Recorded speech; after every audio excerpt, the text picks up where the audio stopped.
Udah jadi resiko setiap kali belanja jajanan yang berhadiah kayak gini auto langsung dipilah-pilih sama anak sebelum akhirnya laku terjual.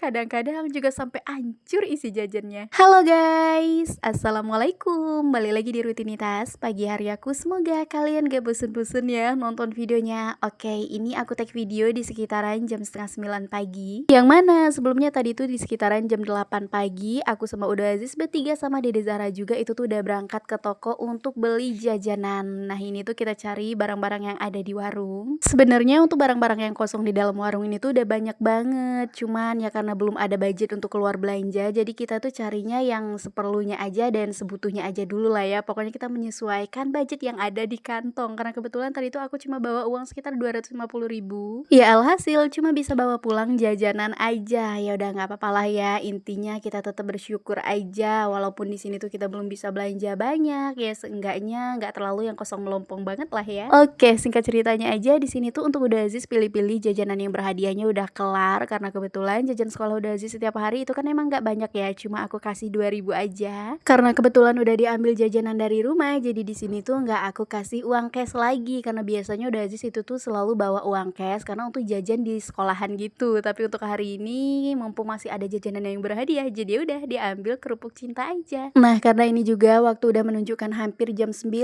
jadi ini udah lumayan siang banget. Jadi cus kita OTW nganterin Uda Aziz dulu ya. Jangan salfok. Di sini tuh di bagian halaman rumah itu tuh lumayan becek banget karena semalam hujan deras, guys. Dan untuk proses di perjalanannya waktu nganterin Uda Aziz ke sekolahan gak usah aku videoin ya. Soalnya kan di sini seperti yang kalian lihat aja, aku tuh bawa bocil 2, takutnya nanti nyungsep di jalan. Alhasil jadi berabe deh. Jadi ini tiba-tiba aku sama Dede Zara itu tuh udah di rumah aja, dan ini kita masih melanjutkan pekerjaan kita yang tadi ya, yaitu bongkar-bongkar barang belanjaan yang kita beli tadi pagi. Jadi ini nanti tuh bakalan kita susun sesuai pada tempatnya masing-masing. Nah, di sini tuh untuk ciki-ciki yang aku beli ada beberapa jenis kayak gitu. Pokoknya memang yang benar-benar kesukaan anak-anak dan cepet larisnya gitu loh. Terus aku juga ada beli Kiko sama semacam jelly juga. BTW nanti untuk Kikonya itu tuh bakalan kita masukin ke dalam freezer ya biar dia beku gitu. Soalnya anak-anak lebih suka banget kalau Kiko itu tuh dibekuin jadi es. Oke, ini aku kasih tunjuk ke kalian untuk penampakan di dalam warung aku itu tuh bener-bener udah kosong melompong, mulai dari jajan-jajanannya, mie-mian juga udah kosong, stok pampers udah kosong, telur juga udah tinggal berapa biji lagi. Nggak tahu kenapa untuk akhir-akhir ini tuh semangat aku ngurusin warung sembako itu tuh kayak menurun gitu loh, kayak yang semakin menipis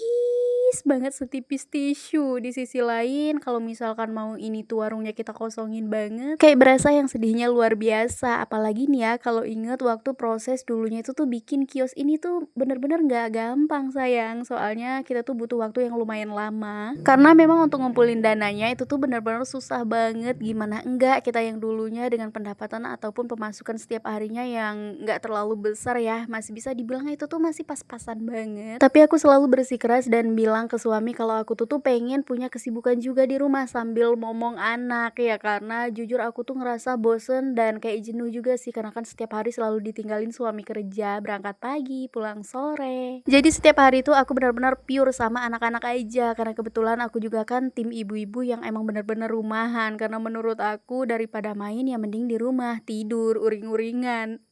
Karena aku kurang suka kalau main kayak yang selalu ngerasa risih. Singkat ceritanya aja, waktu itu setelah kita pikirkan mateng-mateng, terus tekad kita juga udah sama-sama bulat untuk ya kira-kira pekerjaan ini tuh bakalan cocok nggak ya di aku, terus akunya bakalan nyaman nggak nih dengan jangka waktu yang bisa dibilang cukup lumayan lama. Dan setelah sudah sama-sama iya antara satu sama lain ya kan, antara aku sama suami, ya udah mulai deh dari situ tuh kita membaca bismillah dan kita udah mulai menabung tuh mulai dari hari itu juga. Jadi caranya waktu itu aku selalu membatasi untuk pengeluaran setiap hari. Aku kurangin dikit-dikit untuk pengeluaran kita yang biasanya misalkan 30.000 ya aku kurangin menjadi 25.000 lah ataupun 20.000 lah sembari kita menabung. Dan alhamdulillah dalam waktu 1 tahun kita udah bisa ngewujudin untuk bangun kios ini. Tapi untuk perjuangan kita belum berhenti sampai di situ ya Wak, karena setelah terbangunnya kios ini kita itu nggak langsung buka. Kenapa ya? Karena kita belum ada modal. Jadi waktu kios ini tuh udah bener-bener buka, udah bener-bener beres, kita tuh masih harus tutup pintu selama 3 atau 4 bulan karena harus nyari uangnya dulu biar bisa buat modal kita belanja. Apalagi dulu tuh di tengah gempuran yang kebetulan pekerjaan suami itu tuh udah kelar juga, dan waktu itu tuh mencari sebuah pekerjaan agak lumayan susah, kadang ada kadang nggak ada.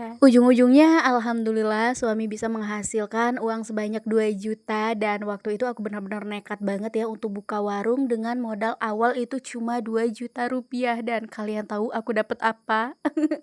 Dengan modal segitu, tentunya nggak banyak dong ya yang bisa aku dapat selain dari jajanan ciki-ciki, karena kebetulan aku juga dulu tuh kayak jualan rokok dikit-dikit gitu. Jadi untuk uang belanjanya aku potong beli rokok, beli bensin, makanya sistem belanja aku juga dulu tuh berangkatnya selalu setiap hari. Karena untuk modalnya itu tuh masih benar-benar tipis banget, kadang setiap hari ya paling lambat 2 hari sekali. Oh iya, ngomong-ngomong, untuk warung kelontong ini tuh mulai kita tekuni dari tahun 2020 dan sekarang udah di 2025, jadi udah hampir 5 tahunan. Alhamdulillah dalam masa itu juga kita udah tahu nih seperti apa rasa manis pahitnya, getirnya, jatuh bangunnya. Sebagai sesama penjual ataupun pedagang pasti tahu lah ya yang aku maksud. Dan ternyata untuk menjadi seorang pedagang itu nggaklah mudah sayang. Selain menguras tenaga, di sini juga nggak jarang kita tuh menguras pikiran dan juga emosional. Pokoknya nih ya, untuk kalian para ibu-ibu di luaran sana yang pengen banget menguji nyali, cobain deh kalian buka usaha jadi pedagang kayak gini. Biar kalian tahu seperti apa ya suka duka setiap harinya. Tapi nggak apa-apa, alhamdulillah sejauh ini aku selalu bersyukur ya walaupun sibuk dan benar-benar menguras emosional, tapi ya dari sinilah untuk bisa tempat kita makan, tempat kita ngasih jajan anak-anak sekolah setiap harinya dan kebutuhan yang lainnya. Jadi kayaknya mulai besok aku tuh harus bangkit lagi deh, nggak boleh terpuruk terus dan harus membangun semangat yang baru. Iya bisa, pasti bisa, semua demi anak-anak. Oke, ini karena kelamaan kita bawa-bawa cerita ngalor ngidul, panjang kali lebar, ke barat, ke timur, selatan, dan utara.